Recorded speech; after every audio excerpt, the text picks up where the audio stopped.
Baik, bismillahirrahmanirrahim. Assalamualaikum warahmatullahi wabarakatuh. Selamat pagi, salam sejahtera untuk kita semua. Sebenarnya terima kasih atas kesempatannya kami dari kelompok 2 dapat diizinkan untuk mempresentasikan hasil diskusi kami, yakni mengenai skripsi dari kakak tingkat di FKM UMJ, yakni gambaran implementasi pengelolaan bahan berbahaya dan beracun atau B3 dari aspek K3 di Rumah Sakit Umum Daerah Dr. Lukmono Hadi Kudus tahun 2022. Kami beranggotakan 2 orang, ada saya sendiri Tri Wulandari dan rekan saya Syifa Alifia Murfi. Jadi skripsi ini milik Latifah Humaurah di penelitiannya di tahun 2022. Boleh di next? Nah, di sini kita bisa lihat bersama untuk abstraknya. Jadi skripsi ini berisikan 99 halaman, terdapat 16 tabel, 31 gambar, dan 7 lampiran, di mana abstraknya yakni ada latar belakang, metode, hasil, kesimpulan, dan saran seperti biasa, yang mana kata kuncinya yakni bahan berbahaya dan beracun atau B3, K3RS, dan juga rumah sakit. Untuk latar belakangnya, di mana RSUD Dr. Lukmono Hadi Kudus merupakan salah satu dari 100 rumah sakit pemerintah yang menjadi sasaran dalam program survei program pendampingan penerapan K3RS yang dilakukan oleh pimpinan pusat Aisyah dan bekerja sama dengan Ditjen Kesehatan Kerja dan Olahraga Kementerian Kesehatan Republik Indonesia tahun 2021. RSUD ini merupakan jenis rumah sakit paripurna di mana ketentuan-ketentuan maupun standarisasinya juga sudah cukup baik. Namun dari hasil analisis survei program pendampingan penerapan K3RS, secara keseluruhan didapatkan hasil bahwa penerapan K3RS-nya belum sepenuhnya baik dan masih adanya ketidaksesuaian. Salah satunya yakni dalam pengelolaan bahan berbahaya dan beracun atau B3.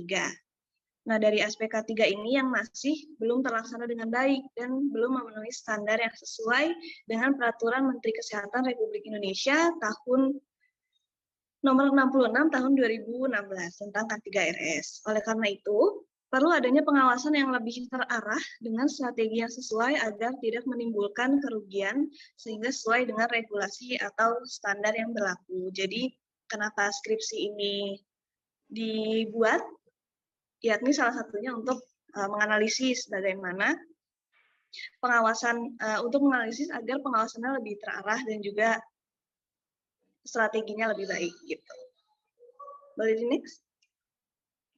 Kemudian kita masuk ke bagian bab 2. Di sini ada kerangka teori. Jadi dari yang pojok kiri ini ada pengelolaan B3 dari aspek K3. Yakni yang pertama ada identifikasi dan inventarisasi B3 di rumah sakit, kemudian menyiapkan dan memiliki lembar data keselamatan atau MSDS, sarana keselamatan B3, pedoman dan standar prosedur operasional pengelolaan B3 yang aman, serta yang terakhir ada penanganan keadaan darurat B3. Kemudian di sebelah kanannya, yakni ada gambaran implementasi pengelolaan bahan berbahaya dan beracun B3 dari aspek K3 di Rumah Sakit Umum Daerah Dr. Lukmono Hadi Kudus tahun 2021. Dan yang terakhir di sini ada kesesuaian dengan Peraturan Menteri Kesehatan Republik Indonesia nomor 66 tahun 2016 tentang kesehatan dan keselamatan kerja rumah sakit atau K3RS. Boleh di next? Kita masuk ke bagian bab 3. Di sini ada kerangka konsep, di mana kerangka konsep yang dibikin dari Latifah ini yakni pengelolaan bahan, fokusnya pada pengelolaan bahan berbahaya dan beracun B3 dari aspek K3. Kemudian ada gambaran implementasi pengelolaan bahan berbahaya dan beracun B3 dari aspek K3 di Rumah Sakit Umum Daerah Dr. Lukmono Hadi Kudus tahun 2021 serta kesesuaian dengan Peraturan Menteri Kesehatan Republik Indonesia nomor 66 tahun 2016 tentang K3RS. Kita lanjut ke definisi istilah atau yang biasa kita kenal definisi operasional. Di sini Ada yang variabel pertama, yakni identifikasi dan inventarisasi bahan berbahaya dan beracun. Untuk definisinya yakni mengidentifikasi jenis, lokasi, dan jumlah semua bahan berbahaya dan beracun, dan instalasi yang akan ditangani untuk mengenal ciri-ciri dan karakteristiknya. Diperlukan penataan yang rapi dan teratur. Hasil identifikasi diberi label atau kode untuk dapat membedakan satu dengan lainnya. Ini menurut Menteri Kesehatan Republik Indonesia tahun 2016. Untuk cara pengambilan datanya yakni melalui wawancara mendalam dan observasi, kemudian instrumen penelitiannya berupa pedoman wawancara dan alat perekam, dan hasil ukurnya yakni informasi pengelolaan bahan berbahaya dan beracun B3 dari aspek K3 di Rumah Sakit Umum Daerah Dr. Lukmono Hadi Kudus. Kemudian di variabel yang kedua, ini ada lembar data keselamatan bahan atau material safety data sheet.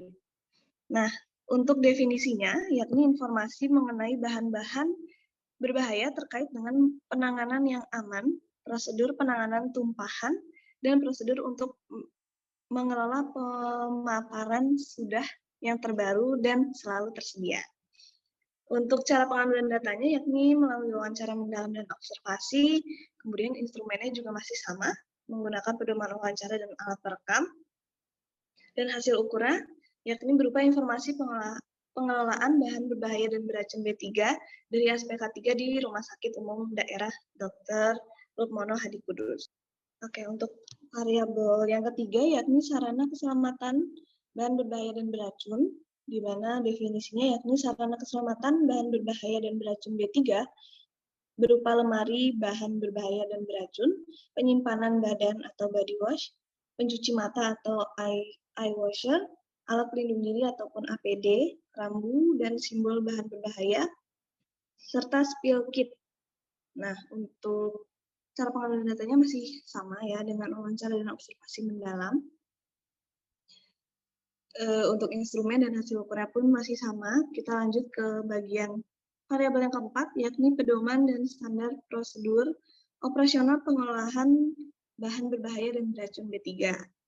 Nah, untuk pengertiannya, yakni penanganan, penyimpanan, dan penggunaan bahan-bahan dan limbah bahan berbahaya dan beracun atau B3. Nah, cara penggunaan alat pelindung diri yang sesuai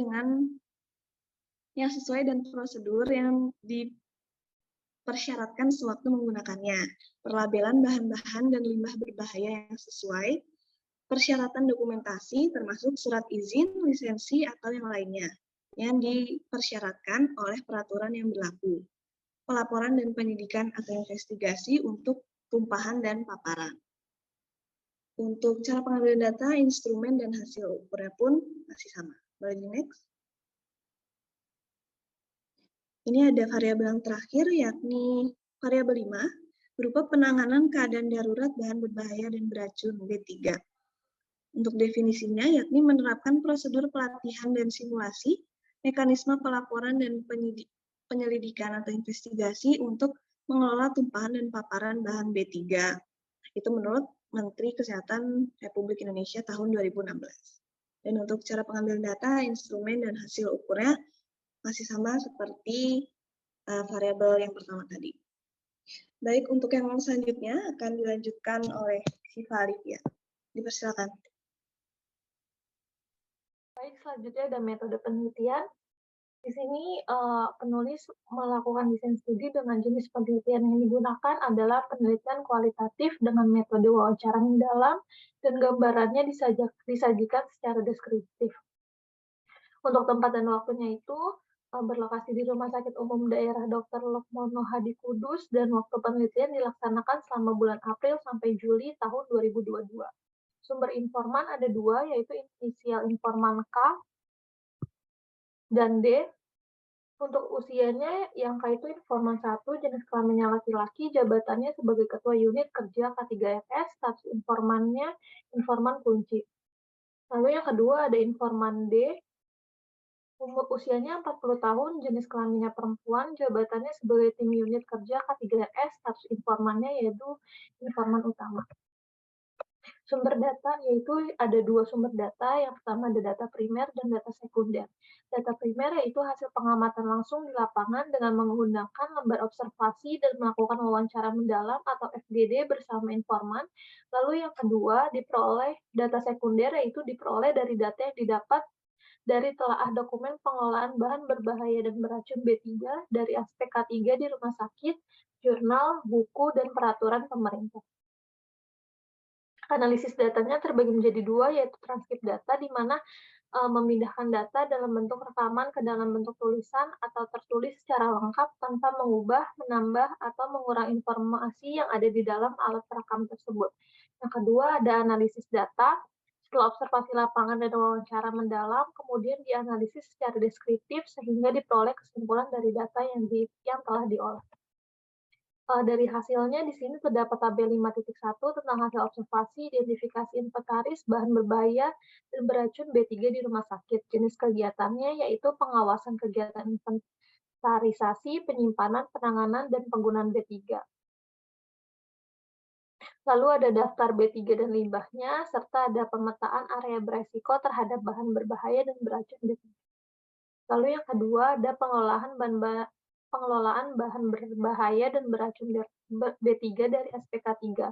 Jenis kegiatannya yaitu ada penyiraman badan atau body wash, lalu ada alat pencuci mata atau eye washer, lalu ada alat pelindung diri atau APD, lemari khusus penyimpanan B3, simbol B3 pada tempat-tempat yang terdapat B3.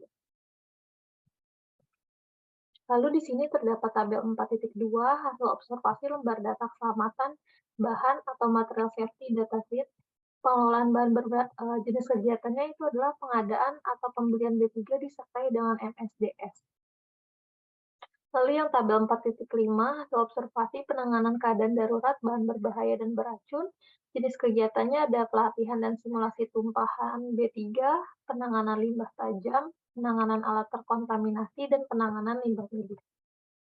Kesimpulan. Yang pertama yaitu identifikasi dan inventarisasi bahan berbahaya dan beracun B3 yang ada di Rumah Sakit Umum Daerah Dr. Lokmono Hadi mendapatkan hasil seperti pengawasan kegiatan inventarisasi, penyimpanan, penerapan, dan penggunaan B3. Selain itu terdapat daftar B3 dan pemetaan area beresiko terhadap bahan berbahaya dan beracun B3 yang sudah sesuai dengan ketentuan dan sudah disosialisasikan. Identifikasi dan inventarisasi bahan berbahaya dan beracun B3 sudah sesuai dengan Peraturan Menteri Kesehatan Nomor 66 Tahun 2016 tentang Kesehatan dan Keselamatan Kerja Rumah Sakit yang di dalamnya mengatur tentang pengelolaan bahan berbahaya dan beracun B3 dari aspek K3. Lalu ada yang kedua, lembar data keselamatan bahan atau material safety datasheet yang ada di Rumah Sakit Umum Daerah Dr. Lukmono Hadi mendapatkan hasil tersedia bukti pengadaan atau pembelian B3 yang disertai dengan MSDS dari pemasok. Hal ini sesuai dengan Peraturan Menteri Kesehatan Nomor 66 Tahun 2016 tentang Kesehatan dan Keselamatan Kerja Rumah Sakit yang di dalamnya mengatur tentang pengelolaan bahan berbahaya dan beracun B3 dari SPK 3. Saran bagi Rumah Sakit Umum Daerah Lukmono Hadi. Yang pertama yaitu meningkatkan pemahaman terhadap Peraturan Menteri Kesehatan Nomor 66 Tahun 2016 tentang Kesehatan dan Keselamatan Kerja Rumah Sakit yang di dalamnya mengatur tentang pengelolaan bahan berbahaya dan beracun B3 dari aspek K3. Lalu perlu adanya peningkatan dan pengendalian sarana keselamatan bahan berbahaya dan beracun B3 yang ada di rumah sakit. Yang ketiga, memberikan pemahaman kepada petugas pengelola B3 mengenai karakteristik dan sifat B3 serta potensi bahaya yang akan ditimbulkan, disertai dengan upaya dalam menangani dan mengurangi resiko dari dampak tersebut. Yang keempat, mengadakan pelatihan terhadap keadaan darurat berupa tumpahan B3 disertai dengan simulasi. Yang kelima, meningkatkan kesadaran dan kehati-hatian petugas dengan penggunaan APD secara lengkap dan benar. Baik, sekian yang bisa kami berdua paparkan. Kurang lebihnya mohon maaf. Kami persilakan kepada Ibu Nurfadila apabila ada yang kurang atau ingin menanggapi hasil presentasi kami, Ibu. Ya, terima kasih teman-teman sudah menyampaikan hasil telaah skripsinya ya, bedah skripsinya. Cukup menarik ya, dan kelihatannya memang kalau di rumah sakit, kebanyakan rumah sakit itu memang cukup berbahaya ya. Kalau dilihat dari beberapa kasus yang bisa kita baca atau kita saksikan di media, temuan darah ya, kemudian ada labelnya HIV gitu di tempat sampah sementara kalau nggak salah ya, di tempat pembuangan sampah sementara TPS ya. Jadi itu memang salah satu contoh permasalahan yang masih banyak terjadi gitu ya. Terima kasih teman-teman, silakan kalau ada yang ingin memberikan komentar, atau mungkin kalau teman-teman ada yang tertarik untuk melakukan riset kualitatif, boleh sekalian dibahas ya. Sesi ini sebenarnya kita bisa lebih fokus ke perumusan masalahnya ya. Jadi yang penting ya kita pastikan bahwa di latar belakang, di bagian pendahuluan hingga satu runtutannya gitu ya, bisa tergambarkan permasalahannya apa, kemudian sampai ke perumusan masalah atau pertanyaan penelitiannya gitu ya. Sebenarnya sih kalau di penelitian kualitatif relatif cukup mudah ya. Biasanya pertanyaannya pertanyaan terbuka, kemudian kemungkinan jawabannya itu bisa luas ya, misalnya bagaimana dan seterusnya gitu ya. Baik, teman-teman, sambil menunggu respons dari teman-teman, saya juga akan menyampaikan beberapa hal yang menjadi catatan ya dari proses PBL tahun ini dan beberapa tahun yang lalu yang sempat saya diskusikan dengan pembimbing lapangan dan kepala puskesmas ya. Mereka itu menyampaikan agar disarankan kepada mahasiswa untuk meningkatkan kemampuan public speaking ya, terutama ya. Jadi ketika teman-teman mempresentasikan sesuatu, itu upayakan bisa menyampaikan dengan percaya diri gitu ya, kemudian lebih menguasai apa yang disampaikan, kemudian membuat materi presentasi yang menarik gitu ya, dan seterusnya ya. Jadi orang-orang yang mendengarkan gitu ya, pemirsanya itu bisa memperlihatkan ketertarikannya dan kemudian juga menghasilkan diskusi yang bermanfaat atau berdampak gitu ya untuk orang-orang yang menyaksikan presentasi kita. Itu hal pertama yang mereka ingin disarankan gitu ya, yang mereka sampaikan, kemudian diharapkan teman-teman meningkatkan kemampuan tentang public speaking. Kemudian juga terkait dengan kecepatan, kecermatan gitu ya, ketelitian, kemudian kesigapan teman-teman, mungkin nanti terkait juga dengan etika ya. Jadi karena proses PBL ini waktunya sangat terbatas ya, sekarang teman-teman tinggal beberapa hari di lapangan ya, jadi tolong manfaatkan waktu dengan sebaik-baiknya ya. Kurangi kegiatan yang hanya duduk misalnya gitu ya, duduk dan bergerombol sendiri, tidak berbaur dengan masyarakat, atau kalau di rumah sakit di puskesmas itu tidak berbaur dengan petugas atau klien di puskesmasnya gitu ya. Jadi itu rupanya dicatat juga, diperhatikan juga oleh para pembimbing dan kepala puskesmas gitu ya. Jadi usahakan setiap waktu itu dimanfaatkan dengan sebaik-baiknya gitu ya.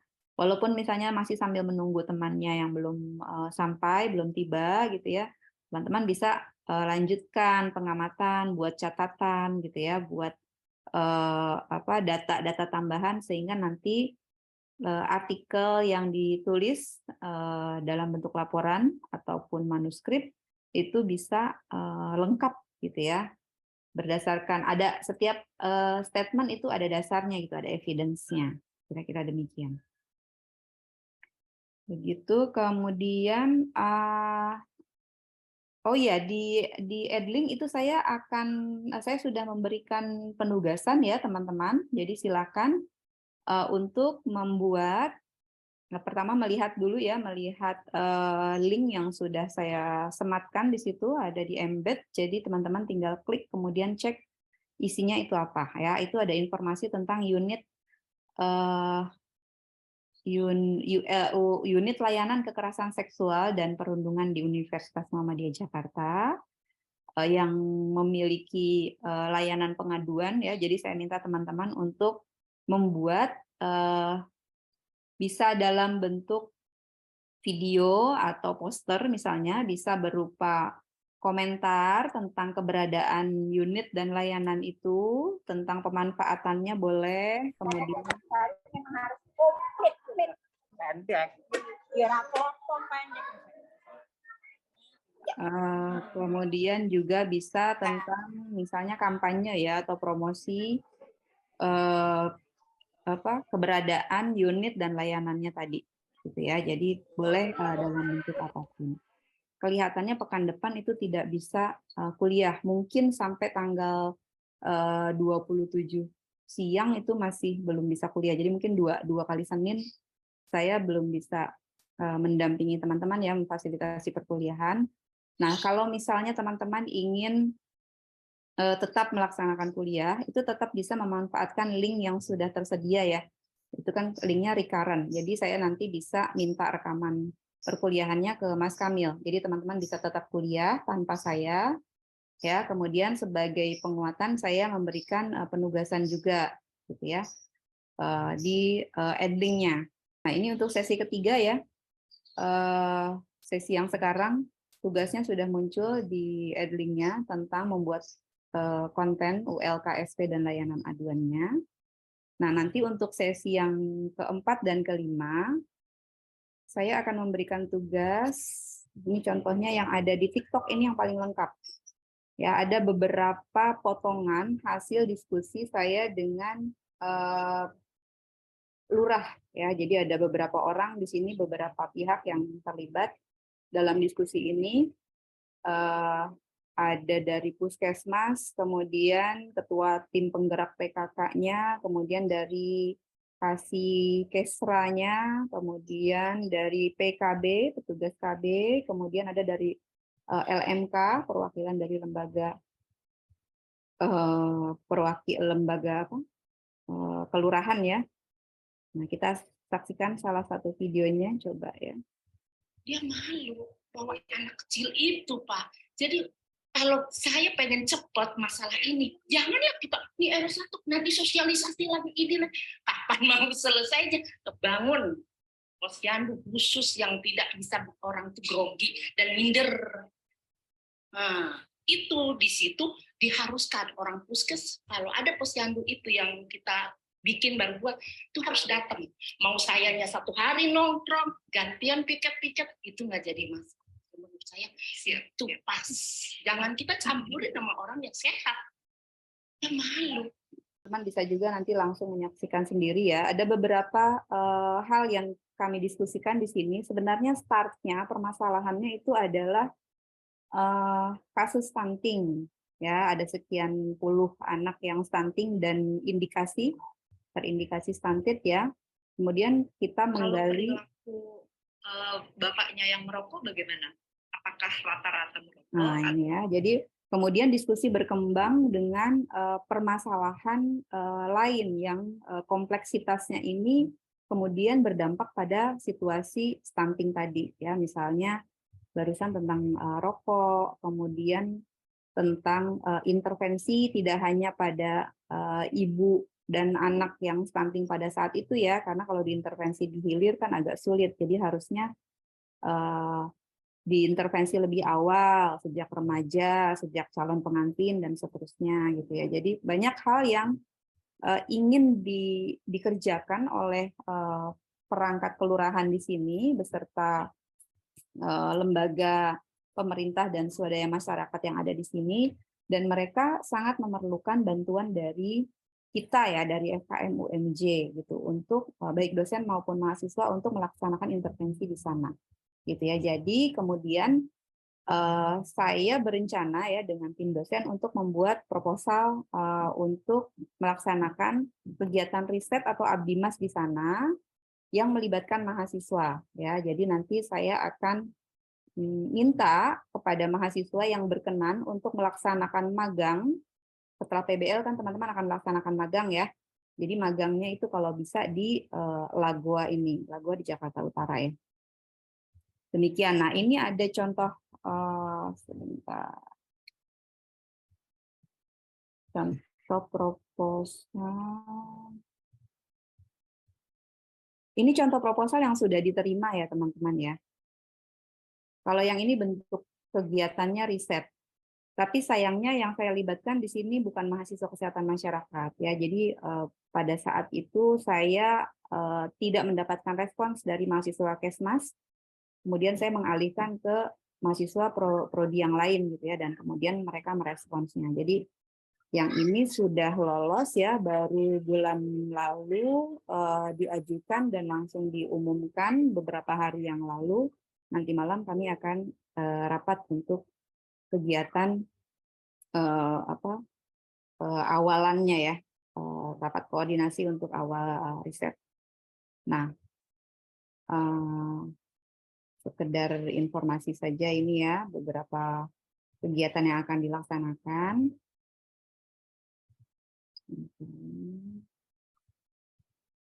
Nah, sedangkan untuk yang di Lagoa itu kita akan melaksanakan, sebenarnya sih request-nya lurah itu banyak ya. Ini misalnya salah satu yang mereka sangat tertarik ya.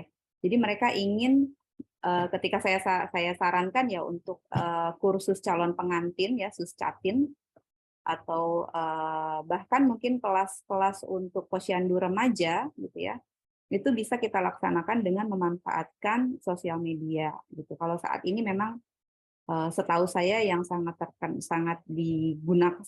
banyak digunakan, yang paling populer kelihatannya TikTok ya.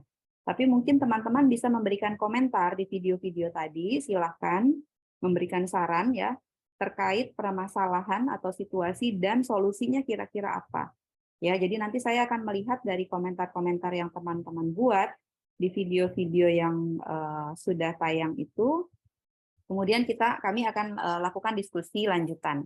Dan nanti silakan teman-teman mengisi data list ya, daftar untuk kalau teman-teman ingin dilibatkan dan melaksanakan magang di sana gitu ya. Dan magang ini diakui ya nantinya.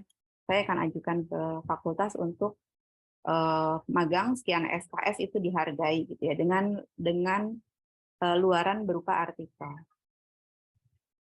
Demikian ya teman-teman yang ingin saya sampaikan. Silakan jika ingin bertanya, saya kembalikan ke moderator. Wallahu a'lam. Terima kasih. Wassalamualaikum warahmatullahi wabarakatuh.